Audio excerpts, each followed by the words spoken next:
Yan guys, alam nyo ba yung mga sabi-sabi guys na yung ibang mga kapansanan, sinasabi nila na swerte daw yung mga ganitong may kapansanan.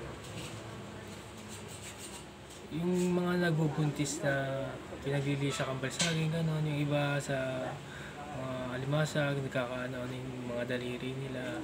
Tapos yung ibang magulang, hindi na nila pinapahiwalay yung daliri kasi swerte nga daw. Pero ito, tulad yung nangyari sa akin noong 2020, saktong 2020, parang may sumabog sa akin. Parang sinwerte ako noong 2020. Bigla talaga nung New Year, parang doon ako sinwerte.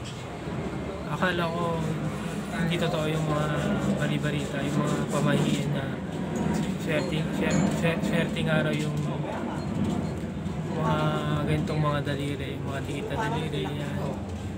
Nakakita niya yan. Dikit po yan. Kasi yan po, sa kabila, muntik na po magdikit.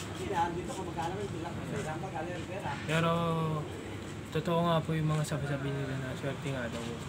Nakakaramdam po ako ng swerte ng New Year po. Parang binigay po sa akin ni Lord yung swerte noong 2020. Yun lang po yung isi-share ko sa pagiging mga PWD ko, mga PWD. Yun lang po. Sana po ay may nalaman po kayo tungkol sa akin, mga PWD. Huwag po kayong mawala ng pag-asa sa pumuporta sa akin. Lagi po kayong gumabay at pumuporta. Yun lamang po. Salamat po ng marami sa inyo. Thank you po.